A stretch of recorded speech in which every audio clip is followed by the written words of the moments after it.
സഖാക്കളെ, സഹോദരി സഹോദരന്മാരെ, നമ്മുടെ നാട് നിയമസഭാ തെരഞ്ഞെടുപ്പിലേക്ക് നീങ്ങുകയാണ്. സ്വാഭാവികമായും ഈ കഴിഞ്ഞ 5 വർഷക്കാലത്തെ പ്രവർത്തനങ്ങളാണ് ജനങ്ങൾ, വോട്ടർമാർ എപ്പോഴും വിലയിരുത്തുക. മാത്രമല്ല, ഇതിനു മുൻപ് 5 വർഷം, 2016 അവസാനിച്ച 5 വർഷം ഈ സംസ്ഥാനത്തൊരു ഗവൺമെൻറ് ഉണ്ടായിരുന്നു. ആ ഗവൺമെൻറ്റിൻ്റെ പ്രവർത്തനങ്ങളും ചിലപ്പോൾ ജനങ്ങൾ താരതമ്യപ്പെടുത്താനിടയുണ്ട്. അക്കാലം 2016 നിയമസഭാ തെരഞ്ഞെടുപ്പ് കാലം അധികം പിന്നിലല്ലാത്തതുകൊണ്ട് എല്ലാവരുടെയും മനസ്സിലുണ്ടാവും ഒരുതരം പ്രത്യേക നിരാശയായിരുന്നു ആളുകൾക്കാകെ. ഇവിടെ ഒന്നും നടക്കില്ല, ഈ നാടിങ്ങനെയായിപ്പോയി എന്നെല്ലാമുള്ള ശാപവാക്കുകളായിരുന്നു നാട്ടുകാരിൽ ഉയർന്നിരുന്നത്. അങ്ങനെ ഉയർന്നത് അവരുടെ അനുഭവത്തെ അടിസ്ഥാനപ്പെടുത്തി തന്നെയാണ്. കഠിനമായ അനുഭവങ്ങളാണ് ഉണ്ടായത്. കേരളത്തിൻ്റെ ദേശീയപാത വികസനം, അതിനുള്ള ഭൂമി ഏറ്റെടുക്കൽ സർവകക്ഷി യോഗം ചേർന്ന് ഏകണ്ഠമായി ഗവൺമെൻറ്റിനെ ചുമതലപ്പെടുത്തി. പക്ഷേ അന്നത്തെ UDF ഗവൺമെൻറ് 1 ഇഞ്ച് മുന്നോട്ട് പോയില്ല. നാഷണൽ ഹൈവേ അതോറിറ്റി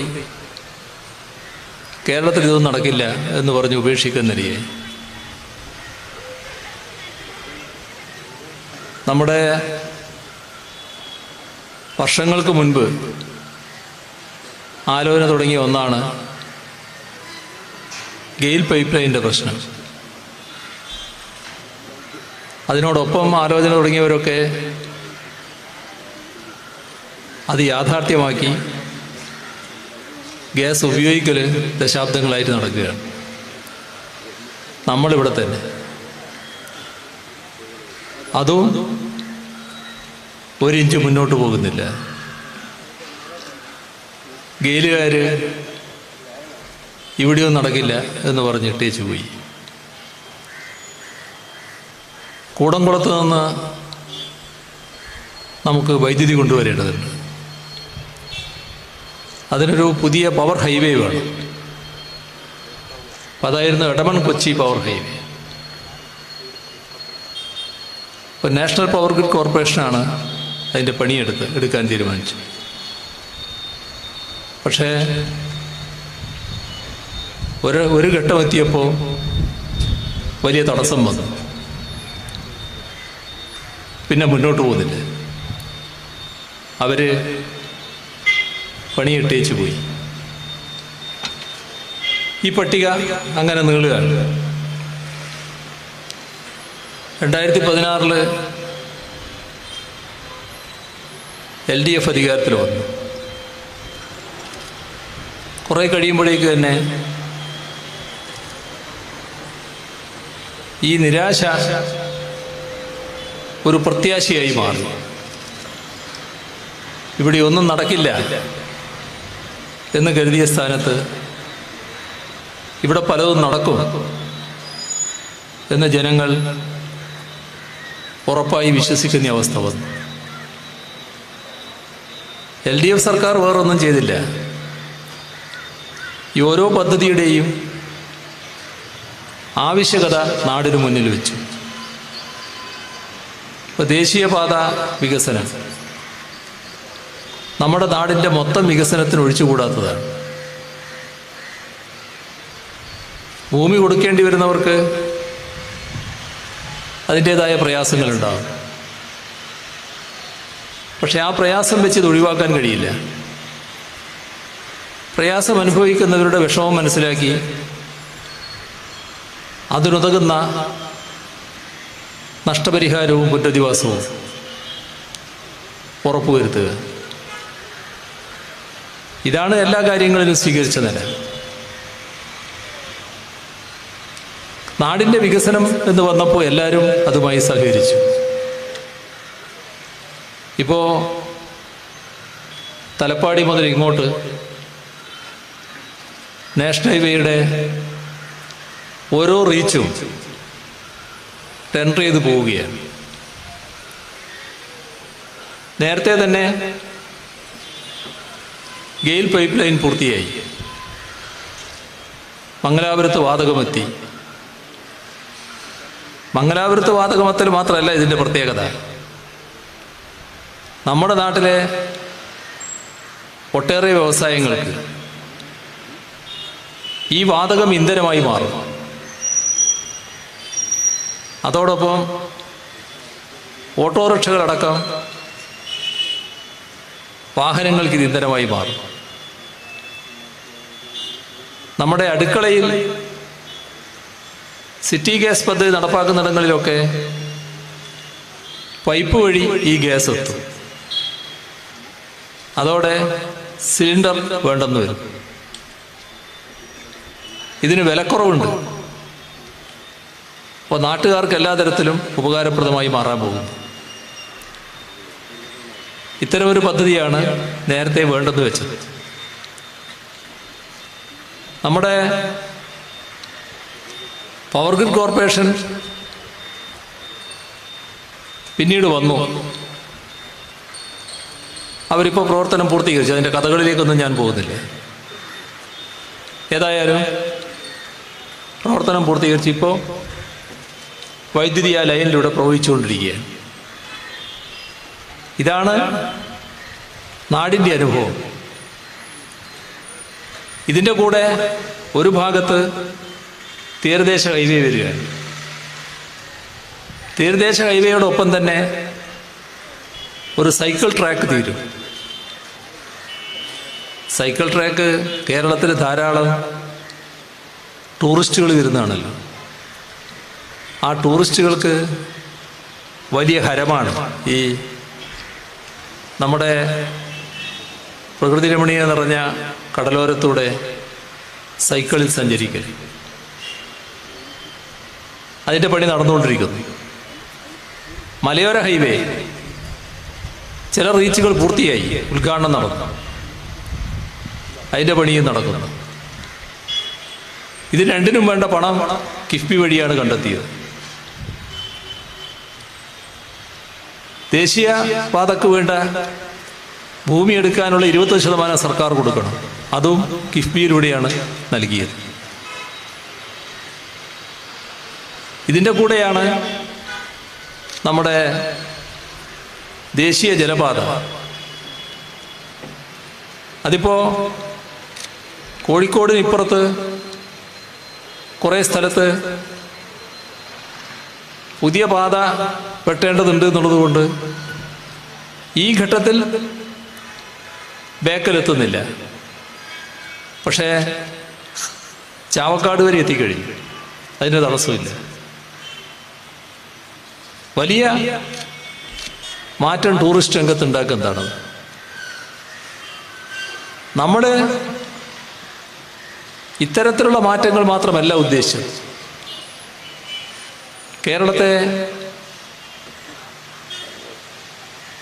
കേരളത്തിൻ്റെ വികസനം എങ്ങനെ എന്നതിനെക്കുറിച്ച് LDF കൃത്യമായ കാഴ്ചപ്പാട് അവതരിപ്പിച്ചു. അത് സാമൂഹ്യനീതി അധിഷ്ഠിതമായ സർവതല സ്പർശിയായ വികസനം. സാമൂഹ്യനീതിയിൽ അധിഷ്ഠിതമായതെന്ന് പറയുന്നത് എല്ലാവരിലും വികസനത്തിൻ്റെ സ്വാദെത്തണം. സർവതല സ്പർശിയായ വികസനം എല്ലാ പ്രദേശത്തും വികസന സ്പർശമേൽക്കണം. കേരളത്തിൻ്റെ വികസനം പരിശോധിച്ചാൽ ആ നിലക്കാണ് ഉണ്ടായിട്ടുള്ളതെന്ന് കാണാൻ കഴിയും. കേരളത്തിലെ സമ്പന്നരുമുണ്ട്, ഇടത്തരക്കാരുമുണ്ട്, ദരിദ്രരുമുണ്ട്. എല്ലാവർക്കും ഒരേപോലെ അനുഭവിക്കാൻ കഴിയുന്ന ഒട്ടേറെ കാര്യങ്ങൾ ഈ കാലയളവിൽ സർക്കാർ ശക്തിപ്പെടുത്തിയിട്ടുണ്ട്. വളരെ വിശദാംശങ്ങളിലേക്കൊന്നും പോകാനിപ്പോൾ സമയമില്ലാത്തതുകൊണ്ട് ഞാൻ അതിലേക്കൊന്നും വിശദമായിട്ടങ്ങ് പോകുന്നില്ല. പക്ഷേ നമുക്കറിയാം, പൊതുവിദ്യാഭ്യാസ സംരക്ഷണ യജ്ഞത്തിൻ്റെ ഭാഗമായി വന്ന മാറ്റം എന്താ? അതിൻ്റെ ഏറ്റവും വലിയ പ്രത്യേകത, ഏതൊരു പാവപ്പെട്ട കുടുംബത്തിലെ കുട്ടിക്കും പൊതുവിദ്യാഭ്യാസ സ്ഥാപനത്തിലൂടെ ലഭിക്കുന്നത് ഉന്നത നിലവാരമുള്ള വിദ്യാഭ്യാസമാണ്. കാരണം നമ്മുടെ പൊതുവിദ്യാലയങ്ങളെ ലോകോത്തര നിലവാരത്തിലേക്ക് എത്തിക്കാനാണ് നാം ശ്രമിച്ചുകൊണ്ടിരിക്കുന്നത്. ഒരു വിവേചനവുമില്ല, എല്ലാവർക്കും ഒരേ വിദ്യാഭ്യാസം ലഭിക്കും. ഇതാണ് പ്രത്യേകത. അതിനുള്ള നടപടികളാണ് നാം സ്വീകരിച്ചു പോകുന്നത്. ഇത് ഈ ഒരു രംഗത്ത് മാത്രമല്ല,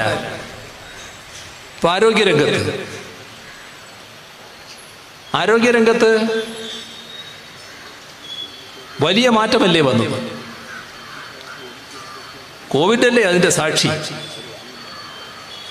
കോവിഡ് വന്നപ്പോൾ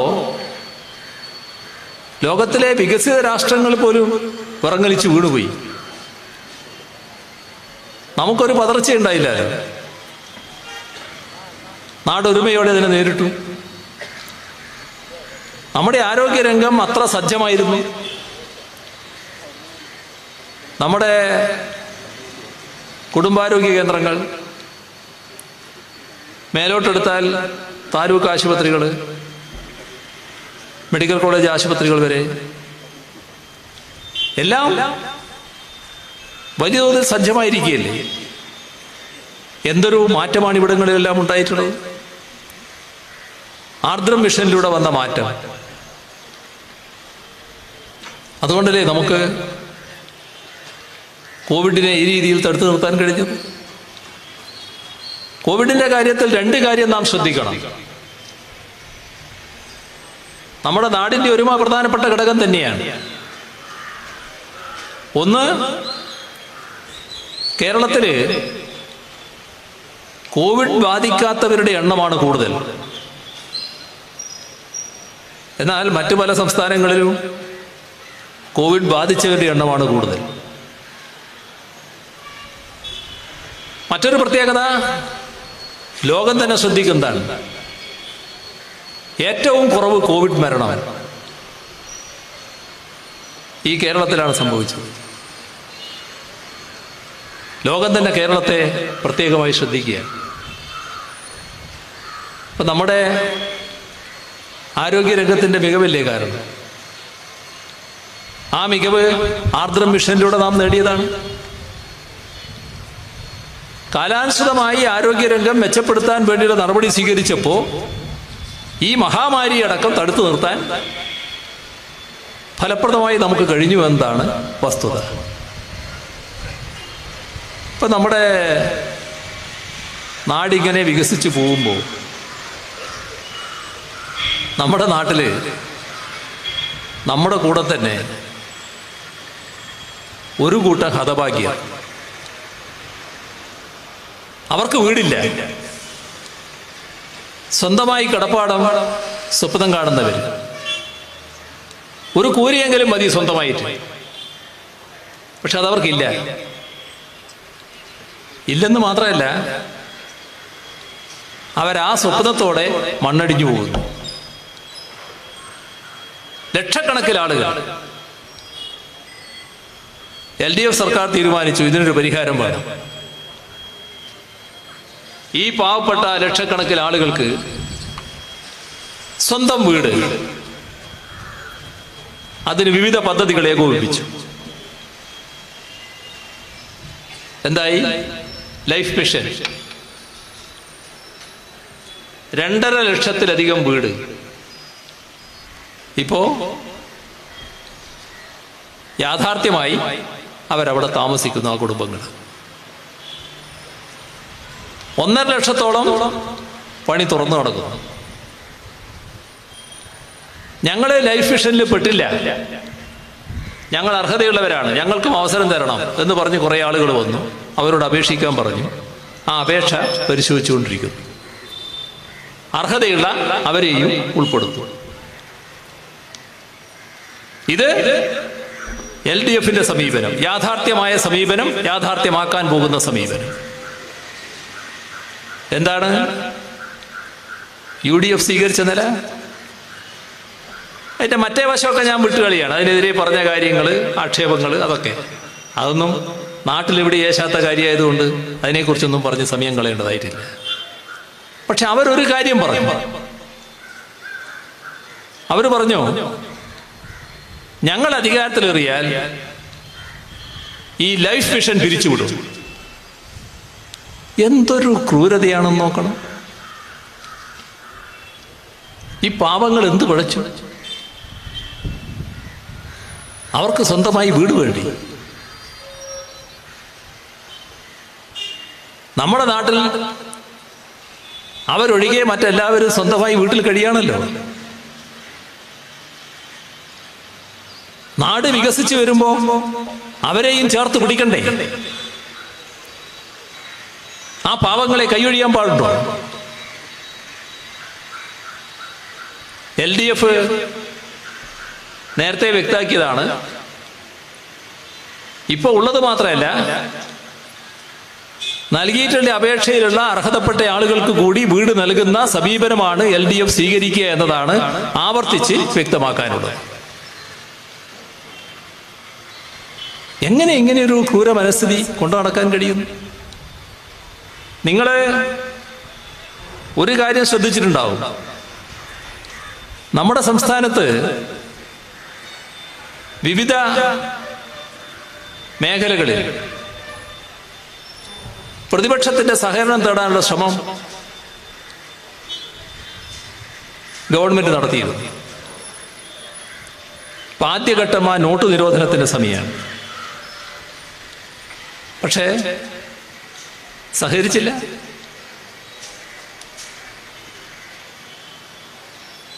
ഈ പ്രളയം വന്നപ്പോ കേരളത്തിന്റെ പ്രതിപക്ഷ നേതാവിനെയും ഒപ്പം കൂട്ടിക്കൊണ്ടാണ് ഈ പറഞ്ഞ ദുരന്ത സ്ഥലങ്ങൾ സന്ദർശിച്ചത്. എന്തിനായിരുന്നു അത്? നാടിന്റെ മുന്നിൽ ഒരു സന്ദേശം. ദുരന്തകാലമാണ്, നാം ഒന്നിച്ച് ഇതിനെ അതിജീവിക്കാൻ ശ്രമിക്കണം. എന്താ കോൺഗ്രസും UDF ഒക്കെ സ്വീകരിച്ച നില? നേതാക്കന്മാരെടുത്ത നില? നേരെ ഗവൺമെന്റിനെ കുറ്റപ്പെടുത്താനായി. ഈ ദുരന്തം, ഇത് മഹാപ്രളയം, നൂറ്റാണ്ടിലെ മഹാപ്രളയം, അത് പ്രകൃതി ഉണ്ടാക്കിയതല്ല, ഡാം തുറന്ന് ഈ ഗവൺമെന്റ് ഉണ്ടാക്കിയതാണ്. നമ്മുടെ ലോകത്ത് ഇതുമായി ബന്ധപ്പെട്ട ഒട്ടേറെ ഏജൻസികൾ വിദഗ്ധ പഠനം നടത്തിയിട്ടുണ്ട്. ദേശീയ തലത്തിൽ കേന്ദ്ര ഗവൺമെന്റ് ഏജൻസി പഠനം നടത്തിയിട്ടുണ്ട്. മദ്രാസ് IIT പഠനം നടത്തിയിട്ടുണ്ട്. ഇവരെല്ലാം ഒരു കാര്യം ഉറപ്പിച്ചു പറഞ്ഞു. ഇത് ഈ ദിവസങ്ങളിൽ അതിതീവ്ര മഴയാണുണ്ടായത്. ശക്തമായ മലവെള്ളപ്പാച്ചൽ ക്രമീകരിച്ച് ഡാം തുറന്നത് ഉചിതമായ നടപടിയായിരുന്നു. ആ മലവെള്ളത്തെ തടുത്തു നിർത്താനാവില്ല. എല്ലാവരും വിദഗ്ധർ ഒറ്റക്കെട്ടായി പറയും. അതൊന്നും തങ്ങൾക്ക് ബാധകമല്ല എന്ന് പറഞ്ഞുകൊണ്ട് ഗവൺമെന്റിനെ കുറ്റപ്പെടുത്താനുള്ള നീക്കമാണ് കോൺഗ്രസിന്റെയും UDFന്റെയും BJPയുടെയും നേതാക്കൾ നടത്തിയത്. കുറച്ചൊരു ഭാഗം കഴിഞ്ഞ ദിവസം അമിത്ഷാ വന്നപ്പോൾ ഇവിടെ പറഞ്ഞു തോന്നുന്നു. എല്ലാവരും രണ്ടു കൂട്ടരും ഒരുപോലെയാണല്ലോ ഇപ്പോൾ വർത്തമാനം. അതിന്റെ ഭാഗമായി എന്തോ പ്രകൃതി ദുരന്തം കൈകാര്യം ചെയ്ത് ഇവിടെ എന്തോ മോശമായി പോയി. പ്രകൃതി ദുരന്തം വന്നാൽ എല്ലാവരുടെയും ഒരുപോലെയാണ് കേട്ടോ. ഇന്നത്തെ പ്രധാനമന്ത്രി അന്ന് മുഖ്യമന്ത്രിയായിരിക്കുമ്പോഴാണ് ഗുജറാത്തിൽ വലിയ ദുരന്തം ഉണ്ടായത്. ഇവരുടെ പ്രത്യേക കഴിവുകൊണ്ട് അതിനെ തടുത്തു നിർത്തി കളഞ്ഞു. ഇപ്പോ രാജ്യത്തിന്റെ വിവിധ ഭാഗങ്ങളിൽ ഏതെല്ലാം ദുരന്തങ്ങളുണ്ടായി. ദുരന്തത്തെ ദുരന്തമായി കാണണം, അത് രാഷ്ട്രീയം കാണരുത്. ദുരന്തത്തിനിരയായവരെ ദുരന്തത്തിനിരയായവർ എന്ന നിലക്ക് കാണണം. അവരിലെ പേരുകാർ ഇന്നത് നോക്കരുത്. ഇന്ന പേരുകാരൻ മറ്റേ പേരുകാരൻ അവരെ വേർതിരിച്ച് കാണുക. ആ നെറികേട് കാണിച്ച് ശീലമുള്ളവർക്കേ ഇവിടെ നടന്ന പ്രവർത്തനങ്ങളെ കുറ്റപ്പെടുത്താൻ കഴിയും. ഇവിടെ എല്ലാവരെയും ഒന്നിച്ച് ചേർത്ത് പിടിക്കുക ചെയ്തത്, ഒന്നിച്ചാണ് കാര്യങ്ങൾ നീക്കിയത്. നമ്മുടെ നാട് വലിയ തോതിലുള്ള ദുരന്തം വന്നപ്പോൾ തകർന്നുപോയ നാടിനെ പുനർനിർമ്മിക്കാനുള്ള പ്രവർത്തനം, ആ പുനർനിർമ്മാണം ഇനിയൊരു പ്രളയം വന്നാൽ, ദുരന്തം വന്നാൽ തകരാത്തത് നിർമ്മിക്കണം എന്ന തരത്തിൽ അതിന് ലോകത്തിന്റെ വിവിധ ഭാഗങ്ങളുടെ അറിവുകൾ സ്വാംശീകരിച്ചുകൊണ്ടുള്ള നടപടി, അതൊക്കെയാണ് ഇവിടെ ഉണ്ടായത്. അതിനാണ് നാം നേതൃത്വം കൊടുത്തത്. ഇവിടെ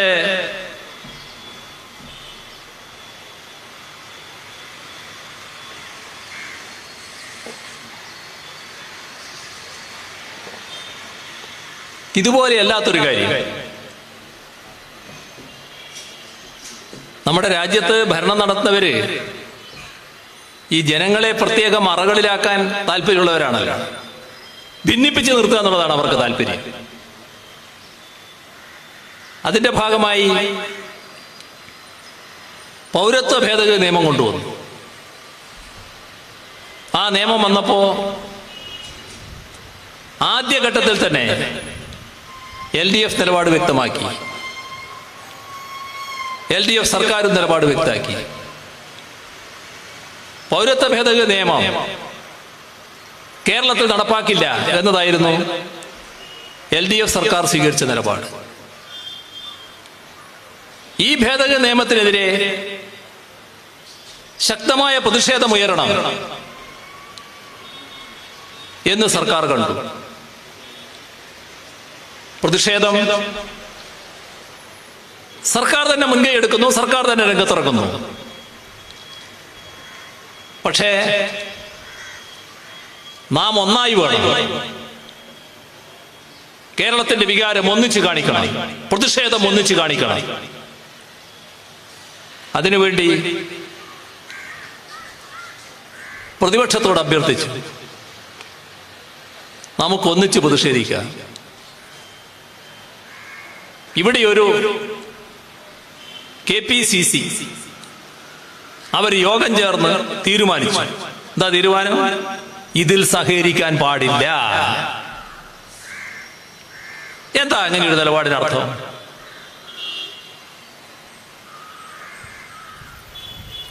ഒന്നിച്ചു നിന്നാലുള്ള ശക്തി വേറൊന്നാണല്ലോ. അതിന്റെ കരുത്ത് എത്ര വലുതാണ്. അതിനെ ദുർബലപ്പെടുത്തുന്ന സമീപനമല്ലേ സ്വീകരിച്ചത്? അത്തരമൊരു സമീപനം സ്വീകരിക്കാൻ പാടുണ്ടായിരുന്നു. എന്തുകൊണ്ടാണ്? ആർക്കും മനസ്സിലാകില്ല. ഇതിൽ മാത്രമല്ല, 2016 അവസാനമാണല്ലോ നമ്മുടെ നോട്ട് നിരോധനം വന്നിരുന്നത്. കേരളത്തിലെ സഹകരണ മേഖലയെ തകർക്കാനുള്ള പരിപാടി ആരംഭിച്ചപ്പോ അക്കാര്യത്തിൽ നമുക്ക് ഒന്നിച്ച് പ്രതിഷേധിക്കാം എന്ന് ഇതേ നേതാക്കളോട് പറഞ്ഞു. അന്നും അവർ തീരുമാനിച്ചു ഒന്നിച്ചു വേണ്ട. എന്താണ് ഈ നാടിന്റെ ഒന്നിച്ചുള്ള വികാരം പ്രകടിപ്പിക്കുന്നതിന് എന്തുകൊണ്ട് തടസ്സമായി നിൽക്കുന്നു? ആ വികാരം BJPക്ക് എതിരായിട്ടാണ്, കേന്ദ്ര ഗവൺമെന്റിനെതിരായിട്ടാണ്, ജനങ്ങളെ ഭിന്നിപ്പിക്കുന്ന നടപടികൾക്കെതിരായിട്ടാണ്, കേരളത്തിന്റെ താല്പര്യങ്ങൾ തകർക്കുന്ന, സഹകരണ സംഘങ്ങളെ തകർക്കുന്ന നിലപാടുകൾക്കെതിരായിട്ടാണ്. എന്തേ അത്തരം കാര്യങ്ങളിൽ യോജിച്ചു നിൽക്കാൻ പ്രയാസം? ഇതാണ് നമ്മുടെ നാട്ടിലെ പ്രതിപക്ഷത്തിന്റെ സമീപനം. ഇതെല്ലാം വിലയിരുത്താനുള്ള സമയമാണ്. ഈ പറഞ്ഞ കാര്യങ്ങൾ മാത്രമല്ല, ഇനിയും ഒരുപാട് കാര്യങ്ങളുണ്ട്. എനിക്കിപ്പോൾ എല്ലാ കാര്യങ്ങളും പറയാൻ സമയമില്ല എന്ന് നിങ്ങൾക്കറിയാം. അടുത്ത പരിപാടിയുടെ സമയം അടുത്ത് വരികയാണ്. അതുകൊണ്ട് മറ്റ് കൂടുതൽ കാര്യങ്ങളിലേക്ക് ഇപ്പം ഞാൻ കടക്കുന്നില്ല. ഈ എല്ലാ കാര്യങ്ങളും നാട്ടുകാരും വോട്ടർമാരും വിശദമായി വിലയിരുത്തുന്ന സമയമാണിത്. ഒരു കാര്യം ഉറപ്പാണ്, നമ്മുടെ നാട് പ്രബുദ്ധമായ നാടാണ്. കൃത്യമായ വിലയിരുത്തലാണ് നാട്ടുകാർ നടത്തുന്നത്. തദ്ദേശഭരണ സ്ഥാപനങ്ങളിലെ തെരഞ്ഞെടുപ്പ് വന്നപ്പോൾ നുണയുടെ മലവെള്ളപ്പാച്ചൽ, അതില് LDFനെ ഒഴുക്കിക്കളയാം എന്നാണ്